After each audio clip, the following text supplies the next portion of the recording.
CCN news में आज हमारे साथ बातचीत करने के लिए मौजूद हैं वरिष्ठ कांग्रेस नेता और बागेश्वर जनपद के गरुड़ क्षेत्र के प्रमुख समाज सेवी भैरवनाथ टमटा जी। उनसे जानेंगे कि कांग्रेस की जो परिवर्तन यात्रा है और कांग्रेस के जो कार्यक्रम चल रहे हैं किस तरह से वो आगे उनको बढ़ाएंगे, और उनसे जानेंगे कि उनकी दावेदारी के संबंध में तो क्या उनकी तैयारियां चल रही हैं। सर, आपका स्वागत है हमारे चैनल में। सर धन्यवाद। सर, अभी एक बड़ी घटना प्रदेश की राजनीति में हुई है, जिसमें देखा गया कि यशपाल आर्या परिवहन मंत्री प्रदेश के और उनके बेटे संजीव आर्या नैनीताल से जो विधायक हैं वो कांग्रेस में शामिल हुए हैं। तो भाजपा कहती है कि इससे कांग्रेस को नुकसान होगा, तो आप किस तरह से इसको देखते हैं? सर देखिए, यशपाल आर्या जी जो हैं उत्तराखंड की राजनीति में एक बहुत जाना माना नाम है, और पीछे कुछ अज्ञात कारणों की वजह से उन्होंने भारतीय जनता पार्टी ज्वाइन की, और लेकिन उनके अंदर जो कांग्रेस था वो कभी निकल नहीं पाया, और शायद उनको इस बात का एहसास हुआ है और उन्होंने हाल ही में अपने बेटे के साथ कांग्रेस को ज्वाइन किया है। और हमें इस बात की बड़ी खुशी है कि इतने सीनियर लीडर जो यशपाल आर्या जी हैं उन्होंने कांग्रेस में दोबारा वापसी करी है, और इससे कांग्रेस को बड़ी मजबूती मिलेगी, क्योंकि हाईकमान ने भी बड़ा सोच समझ के डिसीजन लिया होगा जो उनकी वापसी को सहमति बनाई है। और मेरा साफ तौर पे कहना है कि यशपाल आर्या जी और उनके बेटे के आने से कांग्रेस को बड़ी मजबूती मिलेगी, और भारतीय जनता पार्टी की ये कहना कि इससे कांग्रेस का नुकसान है, ये बिल्कुल गलत साबित होगा। अच्छा सर, कांग्रेस ने कहा था कि जैसे पंजाब में एक प्रयोग उन्होंने किया कि दलित सीएम का चेहरा उन्होंने घोषित करा, तो क्या ऐसा माना जाए कि दलित सीएम के नाम पर वो आए हैं, या फिर भविष्य में कोई दलित सीएम उत्तराखंड का बन पाएगा?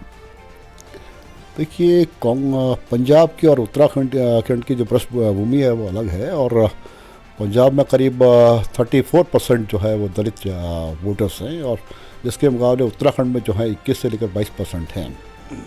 और मैं नहीं मानता कि इस समीकरण को लेके आए होंगे, और क्योंकि उनके खून में कांग्रेस ही शुरू से रहा है। और ठीक है, कुछ गलतियां होती हैं, और जब आप गलती का एहसास कर जाते हैं, पश्चाताप होता है, तो नेचुरल है कि आपके अंदर की जो अंतरात्मा से जो आवाज़ आती है। और शायद यशपाल आर्या जी ने इस बात को महसूस किया कि कांग्रेस जो है एक जनमानस की पार्टी है, भारत की सबसे पुरानी पार्टी है, और वो नीति आधारित पार्टी है, और उन्होंने वापसी करी है। उनको कांग्रेस परिवार में शामिल होने के लिए, दोबारा शामिल होने की बहुत बहुत बधाई देते हैं, और उम्मीद करते हैं कि उनके आने से पार्टी को बहुत शक्ति मिलेगी। अच्छा सर, हाल के दिनों में देखा गया कि कांग्रेस के साथ साथ भाजपा भी तैयारी कर रही है, और आम आदमी पार्टी भी प्रदेश में बहुत लगातार लंबे समय से काम कर रही है, और कई वादे भी उन्होंने करे हैं, जैसे फ्री बिजली का दिया है, रोज़गार का दिया है, तो आम जनमानस में उसका प्रभाव भी पड़ा है। तो आप कितनी बड़ी चुनौती उसको मानते हैं? देखिए, आम आदमी पार्टी पिछले करीब 9-10 साल से सक्रिय राजनीति कर रही है, और देखेंगे 3 बारी उनकी सरकार दिल्ली में फॉर्म हुई है। लेकिन जहाँ तक उत्तराखंड की हम बात करते हैं, अभी हाल ही में जो उनके राष्ट्रीय नेतृत्व में बयानबाजी करी है कि उत्तराखंड के अंदर रोज़गार पैदा करेंगे, ये करेंगे, वो करेंगे, बहुत अच्छी बात है कि रोज़गार तो हर आदमी चाहता है, लेकिन उन अभी तक ये जस्टिफाई नहीं कर पाए जो आप रोज़गार पैदा करेंगे, जिसमें उसको आप जो सैलरी पार्ट आएगा उसको आप कहाँ से पैदा करेंगे। क्योंकि सबसे पहले कोई घोषणा करने से पहले मैं साफ तौर पर कहना चाहता हूँ कि आपको प्रदेश के लिए आमदनी पैदा करनी होगी, क्योंकि उसके अगेंस्ट से आप रोज़गार पैदा कर सकते हैं। आपका क्या रोड मैप है कि आप कैसे रोज़गार पैदा करेंगे? सिर्फ एक चुनाव के टाइम पर इस टाइप के बयान दे देना। और आपने देखा होगा, जब भाजपा सरकार 2014 में आई थी तो उन्होंने बड़े बड़े वादे किए थे कि हर साल हम 2 करोड़ रोज़गार पैदा करेंगे। एक से चुनावी जुमले होते हैं, जो ज़मीनी हकीकत है उस पर आप बात करिए कि रोज़गार पैदा करने के लिए आपको सबसे पहले प्रदेश की या राष्ट्र की आमदनी पैदा करनी होती है। तो उसके लिए आपका क्या रोड मैप है, उस पर डिस्कशन होना चाहिए। अच्छा सर, आम आदमी पार्टी के साथ साथ भारतीय जनता पार्टी ने भी, वो सत्ता में भी है, केंद्र में भी है, प्रदेश में भी है, उसने भी जो है नई भर्तियाँ खोली हैं, नई भर्तियाँ युवाओं को प्रभावित करने के लिए। तो उससे उनको लगता है कि हम जो है इससे युवाओं को प्रभावित कर पाएंगे, तो कितना प्रभाव इससे पड़ेगा आपको लगता है? देखिए, अब आजकल के जो युवा है वो सच्चाई जान चुके हैं, और क्योंकि अगर आपने रिक्तियाँ भरनी थी तो ये आज से 5 साल पहले या 4.5 साल पहले भी हो सकती थी। और अब चुनाव का आप देखें कि इनके 4-5 महीने रह गए हैं। इस टाइप की बयानबाजी करके या इस प्रकार का प्रलोभन दे के अगर आप सोचते हैं कि आप दोबारा सत्ता में आ सकते हैं, ये बहुत मायने नहीं रखता है। क्योंकि जो पिछले 5 साल का जो कार्यकाल है, चाहे वो प्रदेश सरकार का हो या केंद्र सरकार का हो, ये जनता के बीच में है। आप देख रहे हैं महंगाई किस तरफ से बढ़ती जा रही है और सरकार का उस पर कोई कंट्रोल नहीं है और ना ही सरकार इस बारे में कुछ सोच रही है।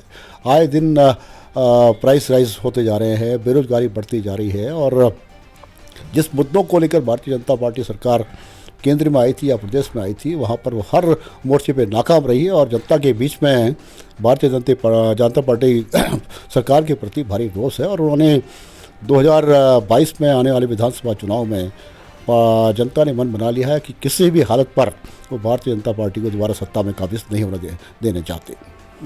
अच्छा सर, चुनाव के लिए अब ज़्यादा वक्त नहीं है, 2-3 महीने का समय बचा हुआ है। बागेश्वर जिले में 2 विधानसभा सीटें हैं।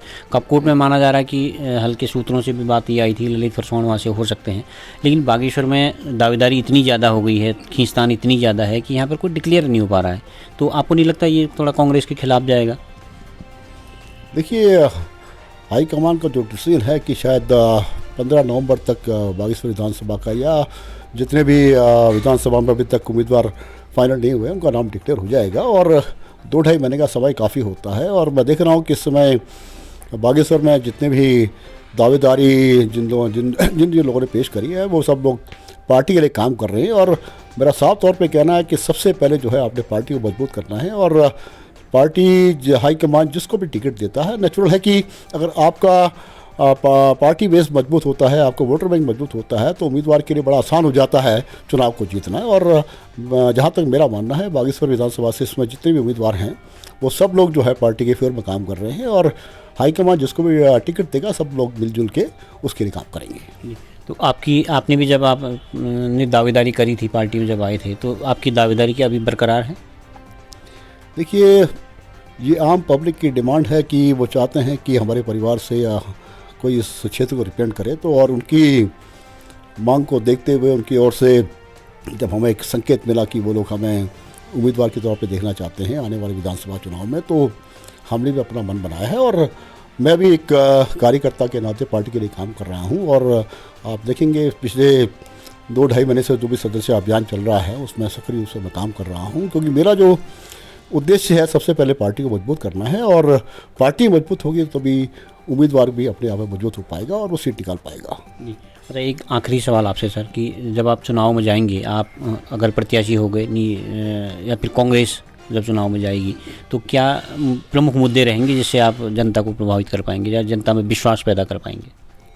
देखिए, यहाँ की जो उत्तराखंड या मैं बात करता हूँ, अगर बागेश्वर जिले की बात करता हूँ, जो मेरा एक विधानसभा क्षेत्र है, यहाँ पर स्वास्थ्य की समस्या है, शिक्षा की समस्या है। और जो आम आप देख रहे होंगे कि जो बंदरों की समस्या है और जो जंगली सूअर की वजह से जिस वजह से लोग यहाँ पलायन कर रहे हैं, ये बड़े ही सीरियस मुद्दे हैं। और रोड की समस्या है, कई गांवों में अभी तक रोड नहीं पहुँच पाई है। अगर रोड कटी भी है, वो इस कंडीशन में है कि वो रोड अगर ना होती तो शायद मेरे ख्याल से अच्छा होता। कम से कम लोग जो अपना जो उनका दैनिक जो दिनचर्या थी, जैसे पैदल आने की, उसके क्योंकि रोड के चलते लोगों ने गाड़ियाँ खरीदी हैं। और रोड इस कंडीशन में आ चुकी है कि अब लोग पछता रहे हैं कि हमने गाड़ियाँ क्यों खरीदी हैं। और जो भी मूलभूत सुविधा है लोग उसी को मांग रहे हैं। और ये बड़ी बुनियादी ज़रूरतें होती हैं इंसान की, स्वास्थ्य की, शिक्षा की, रोड की, पानी की। और मेरी पूरी कोशिश है जो उनकी प्राइम रिक्वायरमेंट है मैं उसको पूरा करूँ।